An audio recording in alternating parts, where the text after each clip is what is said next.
This neighborhood in central Burnaby was once home to one of BC's most notorious facilities, Oakalla Prison Farm. Officially renamed the Lower Mainland Regional Correctional Centre in 1970, the name never stuck. It was simply known as Oakalla. Over the decades, thousands of offenders passed through its gates, everyone from minor cases to some of the province's worst criminals.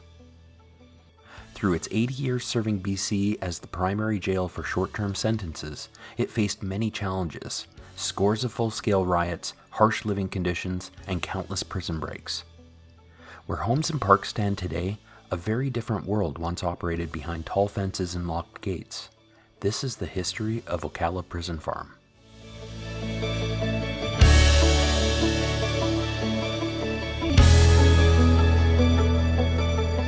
In the early 1900s, British Columbia's jails were falling apart. Short-term offenders were held in small city or municipal jails like the New Westminster Provincial Jail, Victoria City Jail, and Kamloops Jail. The province needed a modern, centralized facility to replace the scattered network of small, overcrowded, outdated, and poorly run local jails. In 1911, the BC government decided that it needed a single provincial jail for people serving short sentences, consolidating all short-term prisoners in one place. The correctional philosophy in BC in the early 1900s embraced the idea of a prison farm. This would encourage discipline, teach work habits, reduce idleness, and cut costs as a working prison farm. The government acquired 185 acres of rural land next to Deer Lake in Burnaby.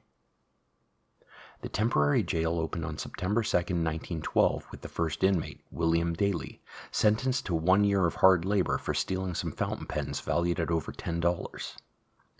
The jail farm initially housed 25 inmates who were tasked with caring for 7 elk and some quail. Work on the permanent jail began the following year with the help of the first prisoners, and in 1914 the main structure opened. It was designed to accommodate 150 men, 50 women, and to be fully self-sufficient. It was called Oakalla Prison Farm, thought to have been unofficially named by the local post office as it was situated on Royal Oak Avenue in Burnaby. Oakalla was designed to be a model prison using the most current ideas on security, architecture, and reforming offenders. As a working farm, it offered its inmates unprecedented opportunities to work either outdoors on the farm, in trades like electrical and plumbing, or in production shops such as upholstery, woodworking, manufacturing car license plates, and shoemaking. Inmates were paid for their labor, earning 10 cents a day and given tobacco for good behavior. The goods produced, such as boots and uniforms, were used at Oakalla and supplied to other institutions or donated to community groups. By the mid-1930s, Oakalla was cited as having the lowest cost per capita to taxpayers of any similar institution in Canada. Much of the savings came from the inmate-run farm. Food was primarily produced on site, with the prison growing and raising the majority of what it consumed within its sprawling grounds. The farm yielded 800 tons of potatoes, plus other vegetables and dairy products from its large herd of Jersey cows. A unique feature of the cow barn was what lay beneath it. Below the structure, 29 isolation cells were constructed to temporarily hold troublesome inmates. Known amongst the prisoners as the Hole, or the Digger, it was one of the most feared areas of Oakalla. By 1937, Oakalla was housing over 500 inmates, more than double the capacity it was designed for. The inmates staged a sit-in, complaining of severely overcrowded cells, lack of heat, and poor meals. This marked the beginning of what would become an all-too-common occurrence that plagued Oakalla in the following years. The government had to do something to reduce the capacity. Some of the young offenders which had been housed alongside hardened adult prisoners were removed from Oakalla with the opening of New Haven in South Burnaby. This was one of the first initiatives in Canada to segregate young adult inmates in a separate institution from adults. Another move came in 1942 with the completion of the Oakalla Women's Unit, which removed female inmates from the main prison. Years later, the facility was renamed the Lakeside Correctional Center for Women. In 1950, the remaining young offenders at Oakalla were temporarily moved into a new building on the grounds that later became the prison hospital. Even with women and youth removed, Oakalla's population continued to grow.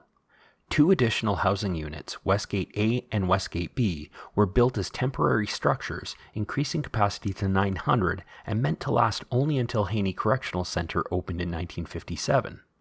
Instead, population pressures made them permanent, as Ocalla's inmate population soared to nearly 1,300. By the 1960s, chronic overcrowding combined with growing concerns over civil rights and rehabilitation pushed the province to introduce new correctional approaches, including temporary absences, work release programs, forest camps, and other open-style facilities. These experimental programs were designed to reintegrate the inmates to society and provide them with the skills required to remain a law-abiding citizen. Another experiment at Oakalla pushed into even more controversial territory. Beginning in 1953, a cosmetic surgery program was introduced under the direction of Dr. Edward Lewison. Between 1953 and 1967, about 600 procedures were carried out by Lewison and other surgeons. The operations were voluntary and focused on correcting what were described as unsightly features, such as crooked noses or other deformities. The program was based on the belief that visible deformities contributed to low self-worth, which in turn could lead to criminal behavior. Overcrowding at Oakalla was a constant issue. To house more inmates, trailers were added to the grounds, but the dilapidated conditions of the main building were drawing attention to the facility. A report from 1959 called it the worst prison building in the country. 1959 was notable for another reason. It marked the final use of capital punishment in British Columbia, carried out right here at Oakalla Prison Farm. Since its opening, 44 death sentences took place at the facility, which housed the province's indoor gallows in the south wing of the main building. As the structure continued to deteriorate, conditions inside Oakalla grew even harsher. Over the next 2 decades, the prison was repeatedly rocked by sit-ins, riots, hostage-takings, and escapes. Public concern in the surrounding community intensified, prompting neighboring residents to petition for the prison's closure. As conditions worsened, the corrections branch shifted its focus towards reducing the inmate population. Planning began on new Lower Mainland facilities intended to ease pressure on Oakalla. In 1979, the farm portion of the prison was shut down, and 64 acres of land were transferred to the city of Burnaby. This land was added to the adjacent Deer Lake Park.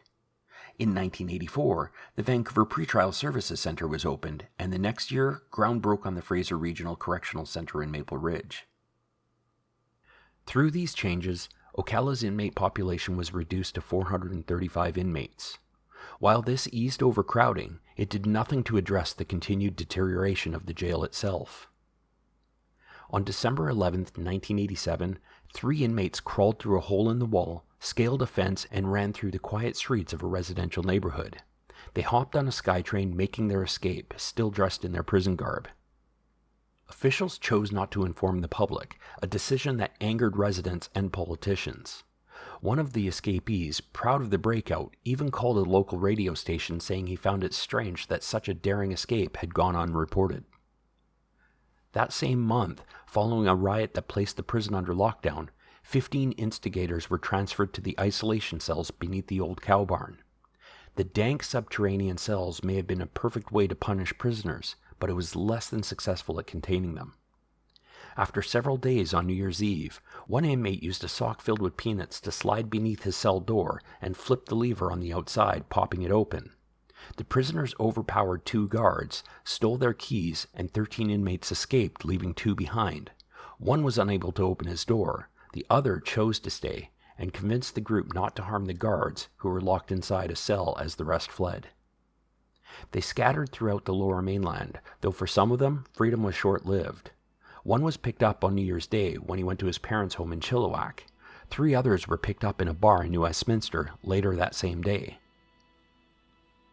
One escapee, Terry Hull, contacted BCTV to speak publicly about conditions inside Oakalla.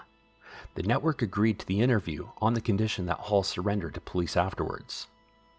Over the next few months, all remaining escapees were brought back into custody.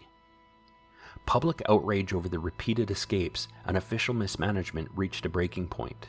In response, Premier Bill Vander Zalm publicly called on the government to close the doors of Oakalla forever. With the opening of the Correctional Center for Women and the Surrey Pretrial Services Center, it was time, and on June 30th, 1991, the final inmate left. Today there is little evidence of what once stood there. Tree-lined streets and family homes now occupy ground once associated with some of British Columbia's most hardened criminals. The only remaining trace is the main staircase that once led to the prison's central building, now surrounded by homes and parkland.